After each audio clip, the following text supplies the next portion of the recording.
Hi, everyone. Welcome to our interview series. Today we have Jaap Siekman. Jaap is a business coach in operational and organizational change.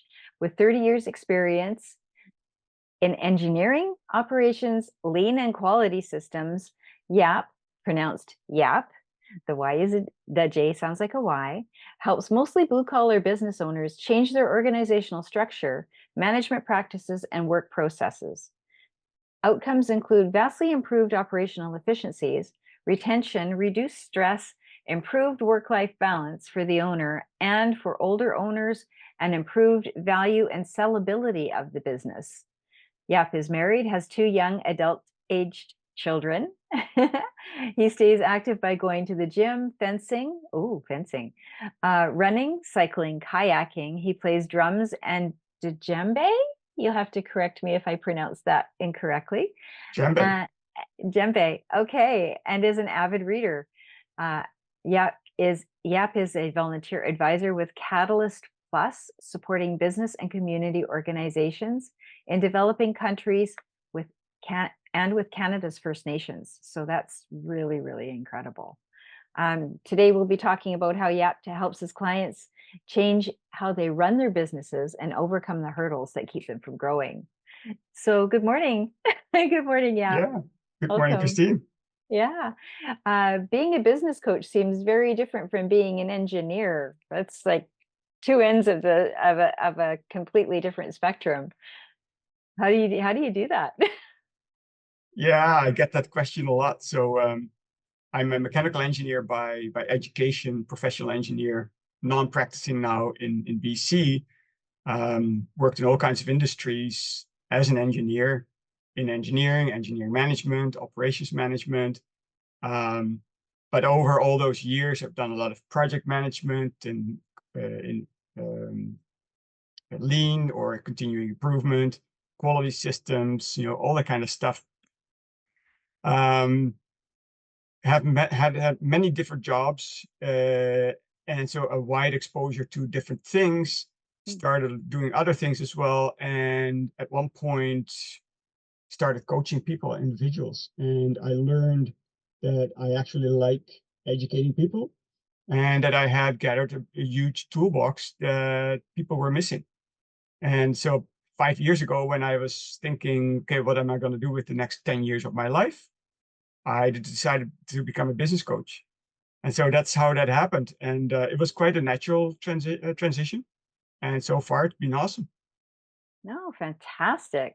That's like I said, I've worked with engineers and scientists and people that have worked with that side of their brain, and usually I have to translate what they're saying and what they're thinking and implying to other people that are not in those fields. Yeah, So I really respect the fact that you have both sides of your brain working and helping your clients. This is amazing. it's. That's just one I'm more not sure reason. whether both sides are working, but it gives me a different perspective on working with business owners as their business coach. That's So true. That's true. yeah. That wow. And it must be super interesting. So you call yourself a business coach. That's a pretty general term, but you've defined it as operational and organizational change. Yeah. How are you different from many other business coaches out there? Because there's a lot. There is, I don't know how many business coaches out there. Everybody these days calls themselves a business coach. There's a lot of them that focus on marketing and sales. That's not me. There's tons of them that are executive or leadership coaches. They work with the business owners on their person. That's not me. I work with business owners on the internal workings of the business. That's how I sort of refine it or define it. Um, the they work or they have an issue with how they run their business. They're stressed out. They can't grow, and they need different ways for working on the business instead of working in the business. And that's what I help them with. I hear that term a lot, on the business instead of in the business. Yeah. Can you just give, for people that may not understand that, and there's a lot of entrepreneurs that are watching as well. So, what is that? How do you define that? What does that mean? What does that look like? Yeah, it's one of these things that if you hear it a lot, it sort of starts to sound lame, but it is incredibly true. So a lot of business owners, they are working in the business. They are doing the stuff that the business do. The plumber goes out there, with the plumber that has a plumbing business, they go out there and do their plumbing. They write the invoices and send it out. They do the quotation. They do all the work that the business is doing. And so they're working in the business. Working on the business means doing the lead or taking the leadership. It's like, okay, how do I grow this business? How do I grow a management team? How do I implement or develop and implement new work processes? Get automation into the company. That's working on the business, growing the business, changing the business, setting a vision for the business. Where are we taking this? And so there's a massive difference. And all these owners, and my clients that are working in the business 16 hours a day, Yeah. they don't have time to work on the business and make those changes. And so it is a real thing. And I see it every time, with a lot of my clients. And that's what that means. Okay, thanks. That's super helpful, and I agree with your assessment of the differentiation completely. It just makes so much sense Yeah, when you're. I know people get into business because they're frustrated working for someone else, or because they think they can do it better, or all of these different things.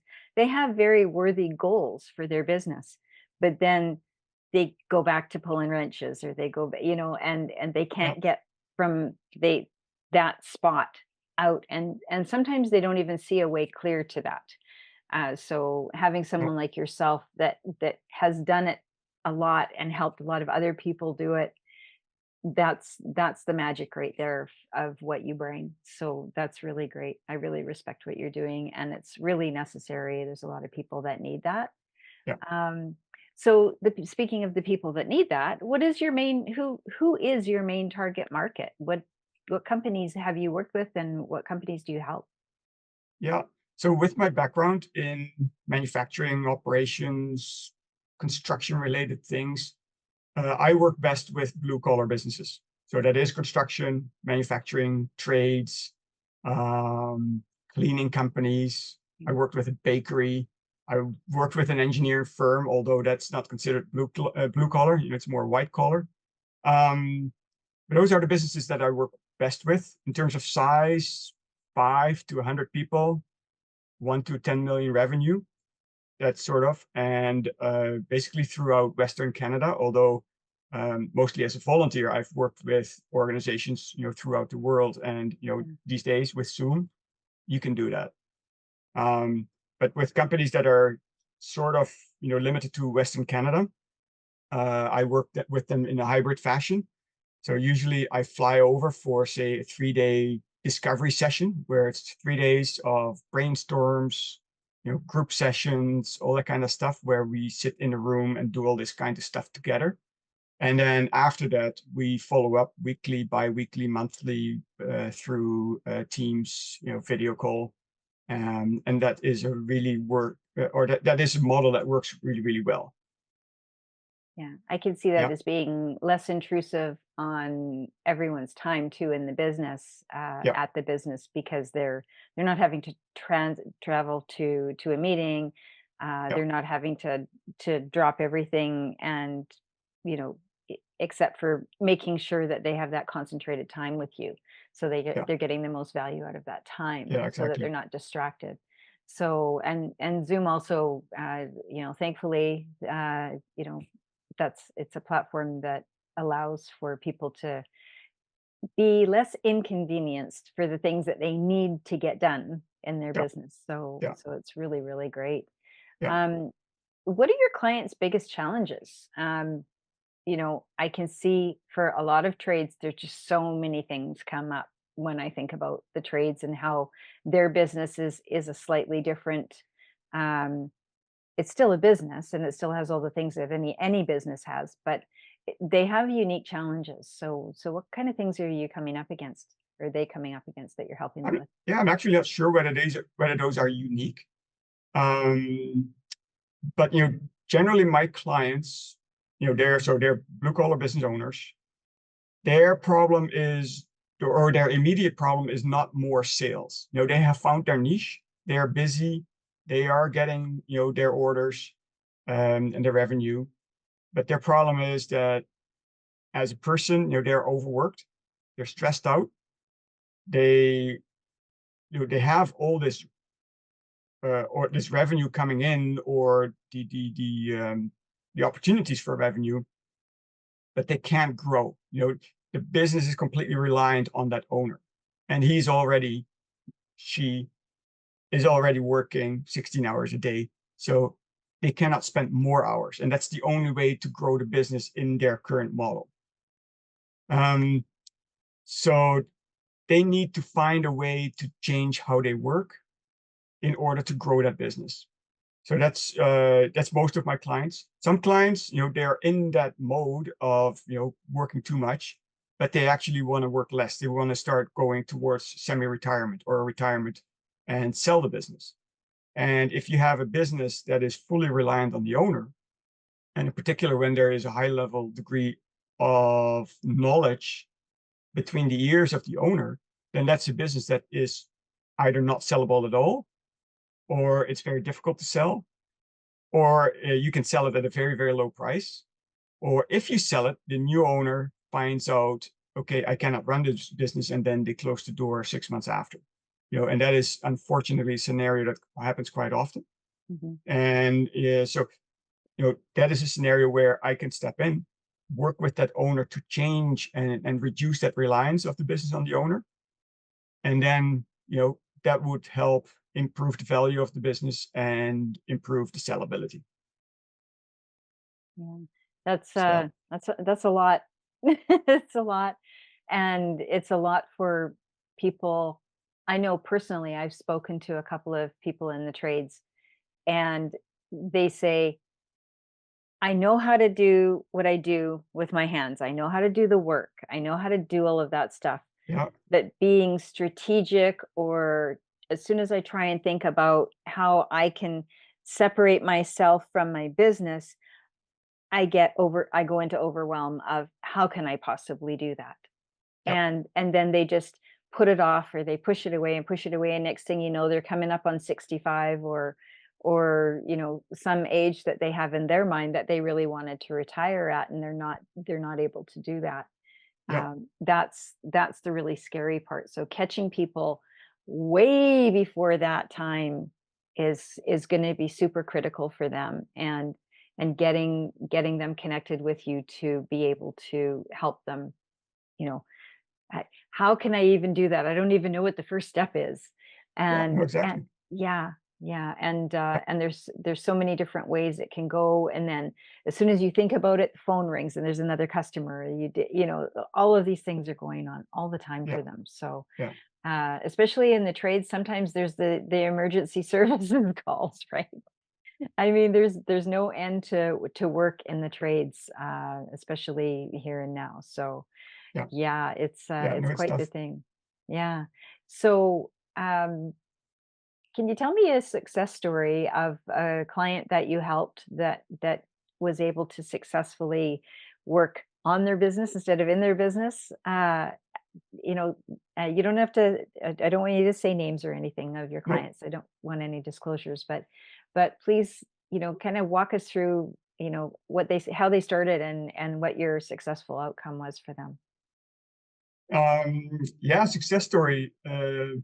So, I mean, it's just last week I was in touch with, with a client. He runs a electrical company. So he's an electrician by trade, and we've been working together for a year and a half, I think. And it's the same thing. Guys, he was basically by himself with about 5, 6 electricians, helping him out on doing the work. And he wanted to grow. He's not the youngest anymore, but he's relatively still young. but he was working a lot, and he did want to grow the business. Didn't work. He same thing that I mentioned before. And so we've gone through the whole process that we can talk about. He put, some management in place, worked with his team, delegated some responsibilities there, and he went off to Ireland with his wife for, I think, close to 3 weeks recently.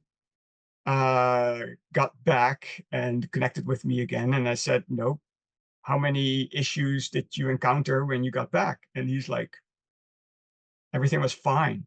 And he's like, "This was the first time that I didn't touch my phone or my laptop, while traveling." And What a so that's gift. one of those moments where I'm like, yes, we achieved, what we wanted to do. Um, we're not there yet, but the change, over those 18 months or so, it's been massive. And this person is getting his life back. His wife is less concerned about him, and they can start looking in, towards the future. And that's just, such a rewarding thing to see. And that's what I do it for. Yeah, that's amazing. To be able to go on vacation as a business owner, to be able to go on vacation, period. First thing, like just Yep. that by itself Yep. is massive. Yep. And then to be able to be away for 3 weeks, not a few days or a long weekend, that is another whole level. And then Yep. 3 weeks without even having to touch the phone or the laptop. Oh, it's Yep. that's Yep. mind-blowing, and to not be stressed about it and waking up through the night going, "Ah," "I wonder, did I remember to do this? Did I remember to tell so and so that?" Yep. All of those things that keep you keep keep pulling you back. It's like for most people, it's like a slingshot, right? It pulls them right back, and it could be the middle of the night, it'll be something that wakes them up. The stress level of having your own business that way Yep.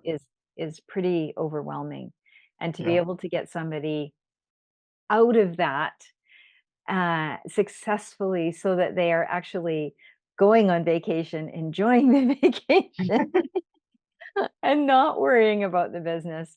And I can totally understand the feeling of coming back from vacation and there's nothing happened, nothing bad happened. And that feeling inside of at first it's like, "Oh, oh no, it doesn't need me." And then the next feeling is, "Oh, wow. Huh, it doesn't need me." Right? Yep. It's Yeah. it's very interesting how many emotions and feelings and everything are involved as well. And I know you're not the feelings guy. It's not about that for you, but for me, I've seen business owners, they come back and they're fully expecting, they're like, "Okay, I'm gonna open the door now." And they're just waiting, they're just waiting for everything to come flying at them, right? And then if it doesn't happen, it Yep. it's like, oh, now you have to reset your whole self about how you're doing everything and what your fears were and your expectations and your concerns. And to have someone guide you to that from where you were to this point is like, I don't even know how thank you can be a big enough expression of how life changing that is for a business owner and a trade in the Yeah. trades especially, right? I So yeah. actually I had a very funny response from another client that went through the whole thing, and also with the vacation and everything. And he's, to some degree, he started complaining about, he's like, "Yeah, I feel that my guys don't need me anymore. And I'm Yeah. not sure whether I like that feeling." Yes, exactly, exactly. Because everyone feels like, "This is my baby, this is my Yep. business," Yep. it needs me all the time. And, I guess something that just came to mind is it's the same as how being how it is to be a parent.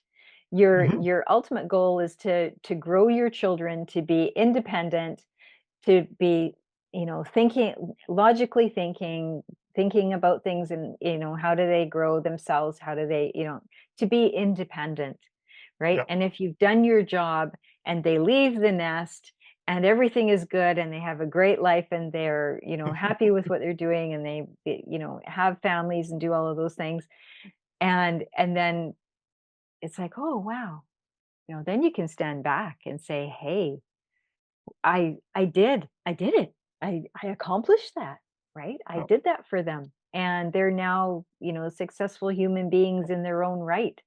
And yeah, yeah, that came to mind when you were saying about part of the process. and then you Um, start crying, oh, they don't need me anymore. yeah. But when you realize how much more time you have and energy you have and open space in your life in general, you Yep. go, oh, wait a second, I like this. Yeah, no, exactly. Yeah. So let's shift a little bit here. What is your process to help your clients overcome those challenges? Like, what are some steps you can say to let us know some things for people to think about and sort of plant the seeds of, yeah, when you're getting to the point and you're thinking about these things, then you're the person to call for sure. Yeah, so in terms of the process, so really, okay, how do I do this? How do I work with my clients? Yeah. It's more or less like a five-step process.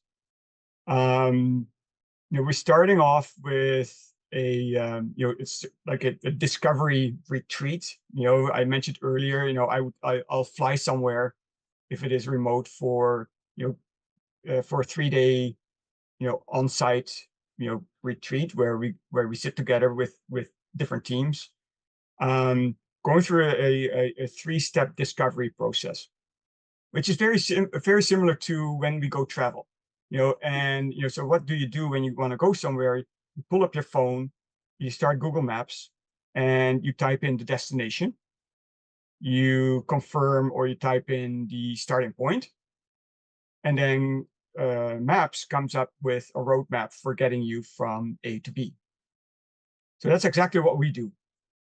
So my first step is I sit down with the owner or the leadership to discuss or develop and document their vision for the business.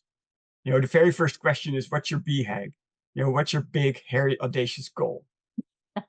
And we try to be smart about it, so specific and measurable, achievable, relevant, time bound. Um, and the tool that I use for that is so-called the transformation map, or TMAP in short.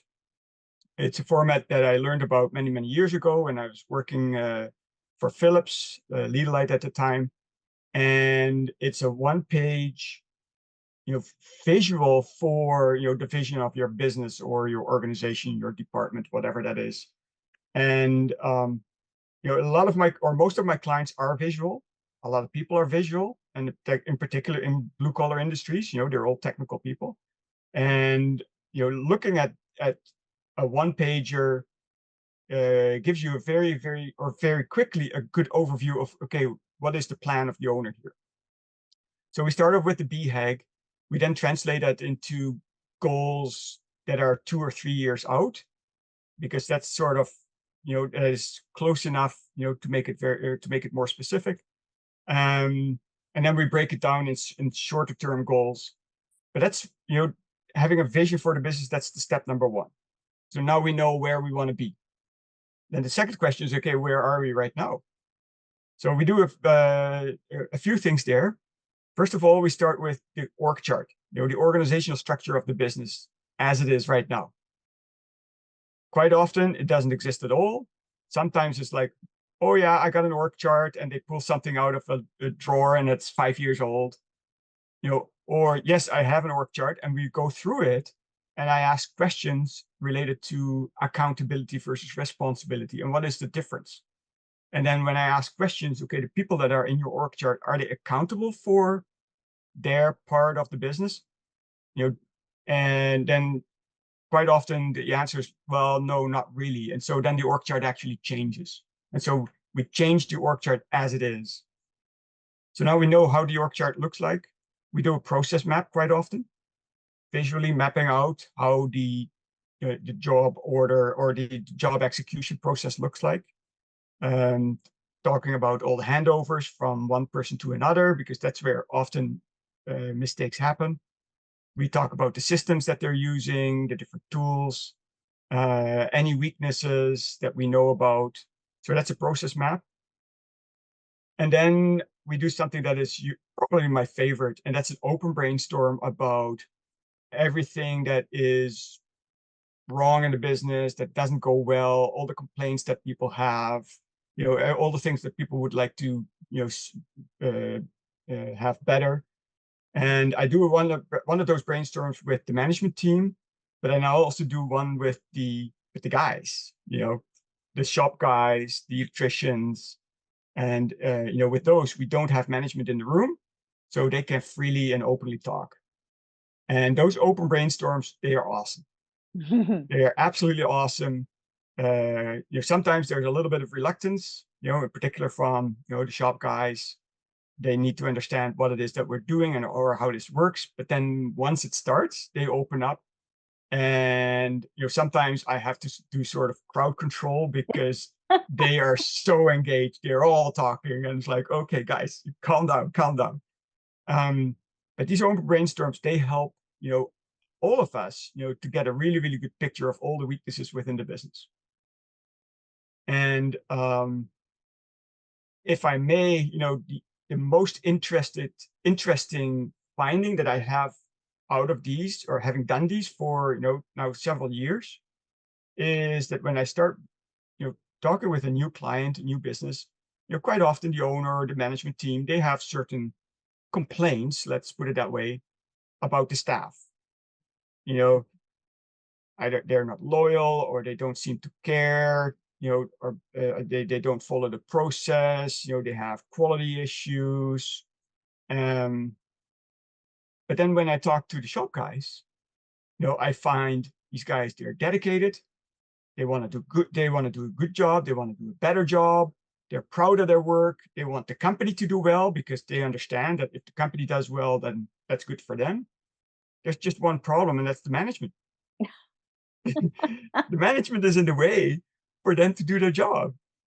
Yeah. And so when I go back to the management, and then we go through all their comments, they're sort of surprised.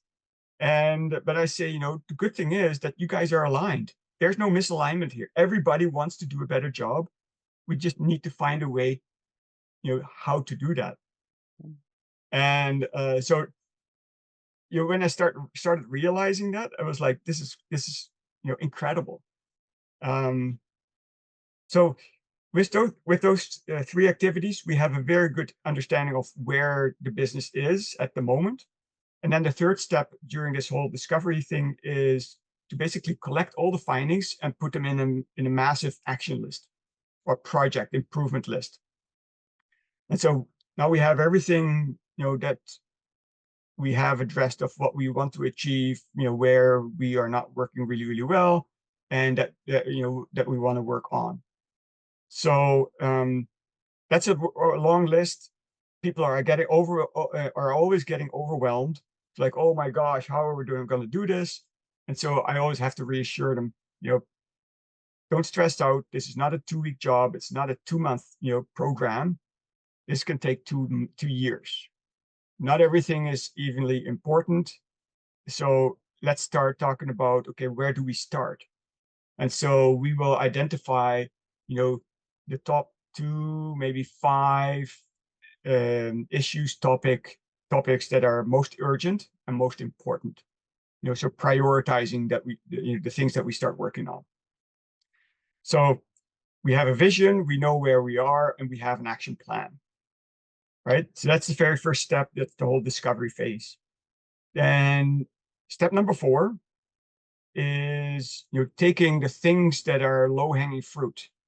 It's the quick wins. Okay, these are things that are relatively quickly to implement with hopefully a massive return. Sometimes they are a little bit strategic. It's like the shop guys, they had mentioned that the coffee maker had been broken for about a month. So owner goes out to London Drugs, buys a coffee maker, puts it in the lunchroom. There's very little value to it other than, guys, I've listened, here's a new coffee maker, right? And that shows it shows the guys that the owner is serious about the change plan. So the quick wins, do those first. Step number 5 is the bigger things, right? So that's the the continuous improvement, and that can take months, years, will never end. But we're starting with the big things Mhm. and making the bigger changes first, and then start doing new things after that. Yeah. Wow. That's a very in-depth process as well as being very relevant and less it's it's more interactive with everyone, so everyone's included right from the beginning of the Yep, process. yep, And so you're getting, like you said, people think the other one's not listening or they think that they're not in alignment. And when it comes down to it and an unbiased third party is looking at it, they are in alignment and yep, there is a way to get there from here. And it's a lot shorter way than what you think it is and what yep, you expect. So yep, it gives people really, really a lot of hope and a lot of value in in that whole term of working with you to bring their company up and forward, right? And to give them some breathing room as well, really, right from the start. The things that you're talking about. So that's really, really important to know. yep. And at this point, I just want to say to everyone who's watching or listening that the information on how to reach out to Yap and get an appointment with him is going to be in the description of the either audio or video on YouTube or every different format that this is going to go out into the world in. And so please do click on the link, set up a time, and have a discussion with Yap. Absolutely, for sure. For sure. And thank you for being here. And I wanted to also talk to you about what are your top three what are your top three recommendations for anyone in business, regardless of whether they're in trades or blue collar or any business. What are your top three books that you like to recommend to people? Uh-huh. Well, I guess you see a bunch behind me here. I do. Um, my number one business Bible, as I refer to it, is definitely The E-Myth by Michael Gerber. Michael Gerber, he wrote the book in, I think, 1986 or something, or 1985. It's still a bestseller. Mhm. And it is a really, really, good description and an explanation for why, you know, people start a business out of their profession and then are not able to grow the business and they're killing themselves and then fold the business 5 years after. Yes. And so a lot of what I talked about, the organizational structure, the accountabilities and delegation and that sort of things, it basically all relates to the E-Myth. So that's my number one that any business owner should read.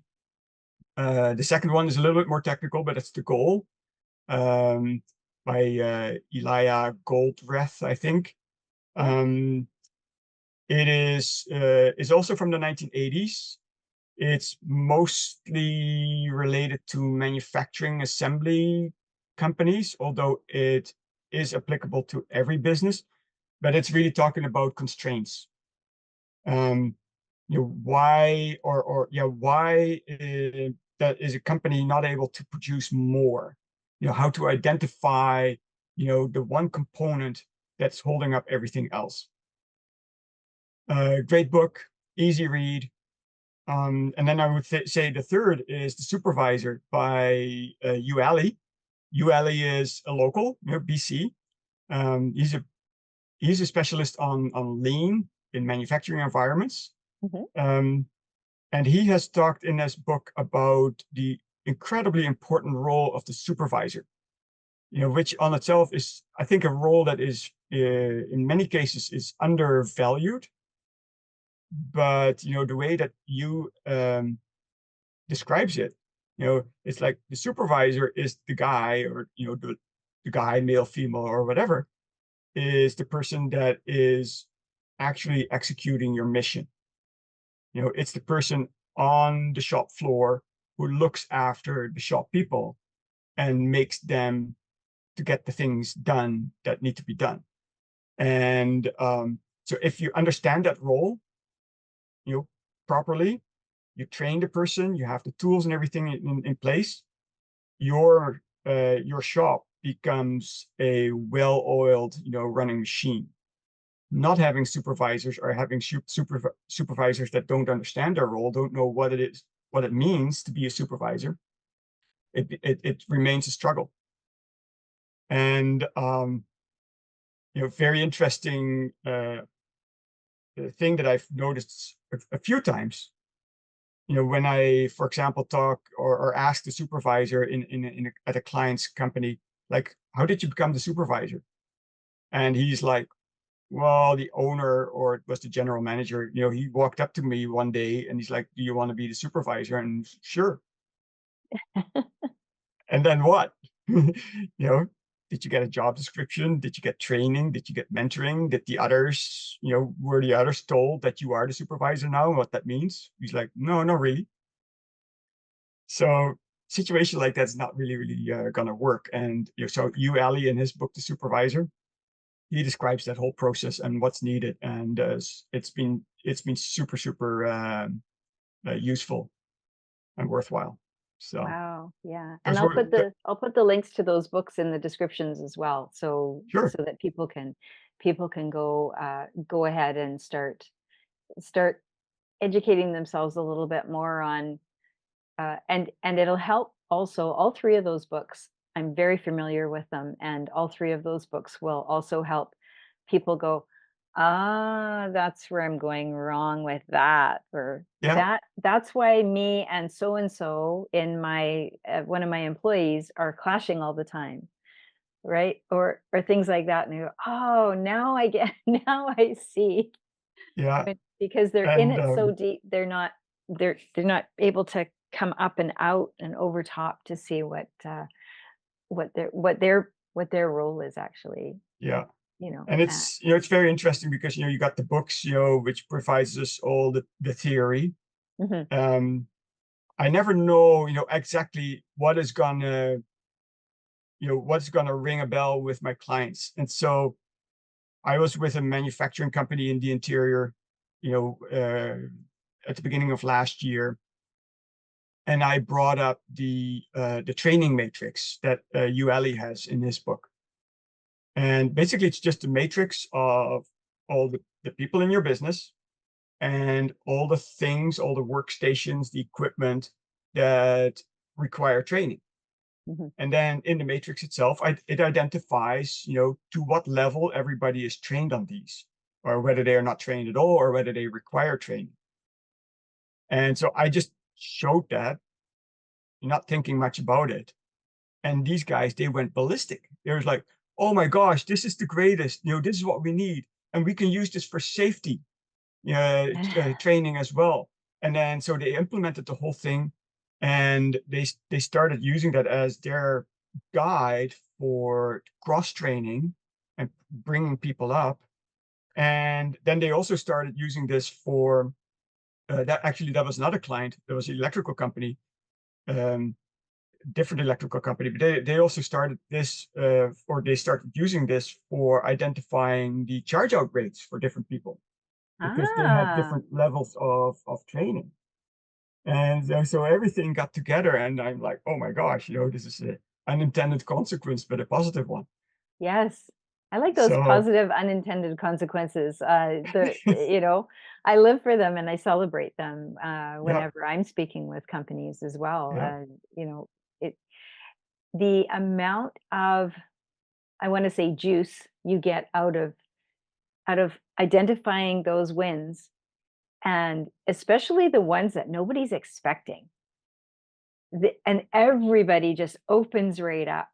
yeah, And the buy-in from everyone on the shop floor all the way through the organization, it just changes the dynamic of everything, and people love coming to work instead of going, oh, I'm gonna go to work again, Yeah.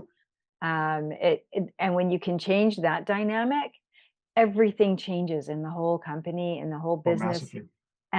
and everything that the outside world sees of that business as well, right? And so again, you're getting all of this positivity and this juice from getting these really good positive things. And there's the ones that you're expecting, so you're going along and you're following your processes and you're getting things done, and that's great. But it very quickly becomes old hat, or it's not really, it's not a big deal anymore. Yeah. So then you stop celebrating. So when you get an unintended positive consequence, it's like, what? you can get everybody all involved, Yeah. and everybody's loving the fact that that they feel inside, they feel that leveling up of the company, and that leveling up of the engagement, Yeah. and being seen, heard, and appreciated. Yeah. It's huge. It's Yeah. huge. Yeah. No, I know it's good that you mentioned this, because there's been instances where I had, for example, one lady owner. We had gone through this process, and then it's like, now your vision. We know we have a plan for getting there. So now get your staff together and roll out your plan. So that everybody understands what's going to happen here. And so we prepared, that meeting with her, and she was very nervous about that. Mm. She wasn't sure where this was going to go and what the responses were going to be. And so she did the whole presentation, and then after that we talked, and she was like, it went really, really well. So I did the whole thing, talked about the team map and the vision and everything, and then after the meeting there was two guys, she says, that came up to me, and they are like, thanks for sharing this. We now know what you want to do. How can we help? Ah, And she was like, yeah, right, that was such an incredible relief for her. She knew that she was not on her own, yeah, to get this done. She had her staff, supporting her. yeah, And that's, while I'm talking this, I'm getting goosebumps, yeah, because it's life altering, basically, yeah, yeah. right? It's unbelievable. And that's just by sharing your vision. And that's why that I mentioned that, that the one page vision or team map, Hmm. it's such a powerful tool, because everybody that looks at that understands what it is that you want to achieve. Hmm. The guys that read through it a little bit, they can see what's in it for them. Yes. There's growth, um, money, opportunity for management or supervisory roles, Yeah. doing different things. Growth. And Growth. you- Right. yeah. Yeah. And so you've heard of John Kotter, probably. He's sort of like probably world number one guru in change. And one of his steps in the 8-step model for change is to be able to have a vision and to be able to share that vision with your staff in order to get them on board with the whole program. And this is what she did, you know, presenting that team up.